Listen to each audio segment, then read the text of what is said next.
ABP news आपको रखे आगे। पश्चिम बंगाल के हावड़ा में आज बीजेपी के मंच से ममता सरकार के खिलाफ हुंकार भरी गई। गृह मंत्री अमित शाह ने हावड़ा की रैली को वर्चुअली संबोधित किया और ममता बनर्जी पर जमकर हमला बोला। उन्होंने दावा किया कि बंगाल के अंदर परिवर्तन की लहर चल रही है और दीदी इसे रोक नहीं पाएंगी।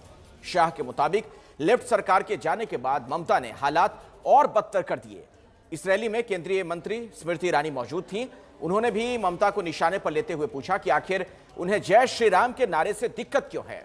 हावड़ा में बीजेपी के मंच पर कल टीएमसी से बीजेपी में शामिल हुए विधायक और नेता भी थे। इस बंगाल की भूमि को आपने रक्त रंजित किया है। बंगाल की भूमि को घुसपैठियों को घुसने के लिए खुला छोड़ दिया है। मैं आज इस रैली में बंगाल की जनता को पूछना चाहता हूं, ममता बनर्जी की सरकार, तृणमूल सरकार बंगाल के अंदर घुसपैठ को रोक सकती है क्या? आप जोर से बताइए, रोक सकती है? मोदी जी के नेतृत्व में देश भर में जहां जहां एनडीए की सरकार चली है, वो सभी सरकारें जन कल्याण के कामों से देश के विकास के रास्ते पर जुड़ी है। हर गांव में, हर घर में सुविधाएं पहुंचाने में जुटी है और यहां पर भतीजे को मुख्यमंत्री बनाने के अलावे और कोई एजेंडा ही नहीं है। मित्रों, नरेंद्र मोदी सरकार का काम करने की तरीका है, मोदी सरकार जन कल्याण के लिए प्रतिबद्ध है और ममता दीदी की सरकार भतीजा कल्याण में व्यस्त है। अमित शाह ने यह भी कहा कि ममता दीदी की सरकार भतीजे का कल्याण करने में लगी है। जनता के बारे में ममता सरकार नहीं सोचती है। बंगाल की जनता ने कम्युनिस्ट सरकार हटाने के वक्त सुना था, वो परिवर्तन करने का काम भारतीय जनता पार्टी की सरकार करेगी। एक ऐसी सरकार देगी जो बंगाल की कानून और व्यवस्था की परिस्थिति को सुधारेगी, बंगाल के अंदर रोजगार का निर्माण करेगी, बंगाल की महिलाओं को सुरक्षित करेगी, बंगाल के अंदर घुसपैठ को पूर्णतया रोक देगी।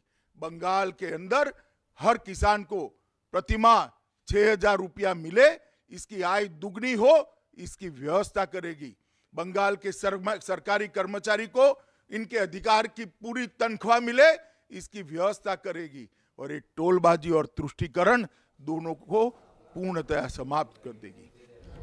स्मृति ईरानी ने भी ममता बनर्जी पर हमला बोला। उन्होंने कहा कि दीदी को जय श्री राम के नारे से दिक्कत है। टीएमसी अपनों को अपनों से लड़ाती है, लेकिन जनता लड़ाने वालों को नहीं चुनती।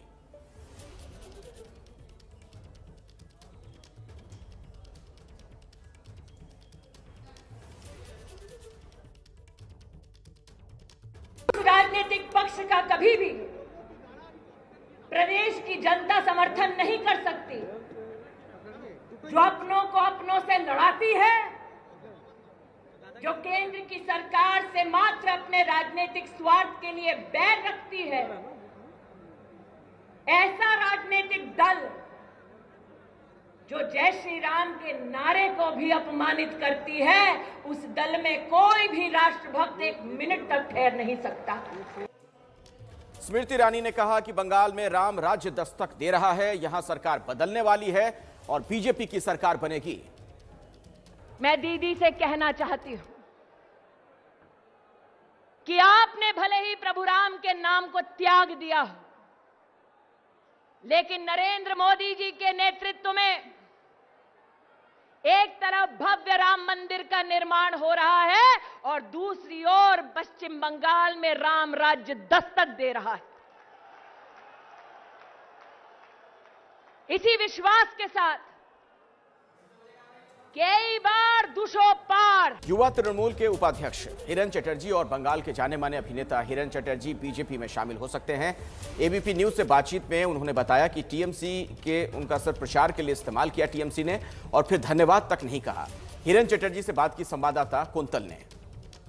युवा तृणमूल मोर्चा के उपाध्यक्ष और बंगाल के जाने माने अभिनेता हिरन चटर्जी, क्या हिरन चटर्जी भी अब तृणमूल कांग्रेस छोड़कर दूसरे कोई पार्टी में शामिल होने जा रहे हैं? हिरन खुद हमारे साथ है। हिरन, ये अटकलें इसीलिए तेज है क्योंकि आपने कहा है कि सिर्फ चुनावी प्रचार के दौरान आप जैसे जो एक्टर्स हैं, जाने माने अभिनेता हैं, उनको इस्तेमाल किया जाता है और इसके आगे धन्यवाद तक भी नहीं कहा जाता है।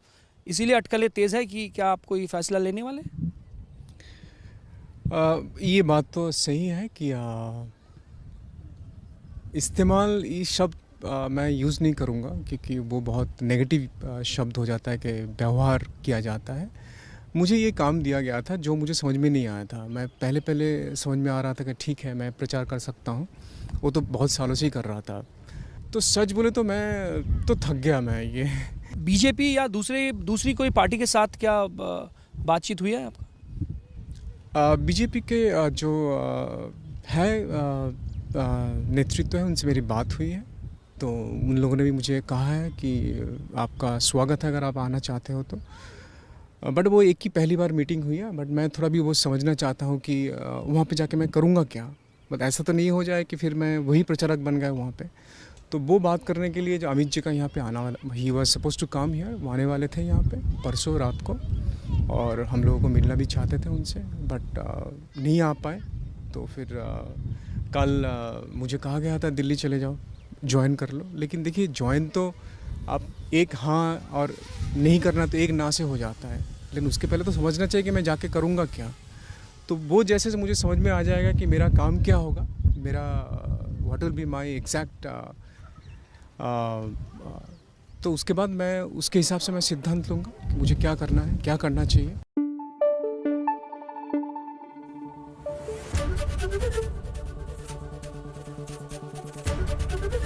एबीपी न्यूज आपको रखे आगे।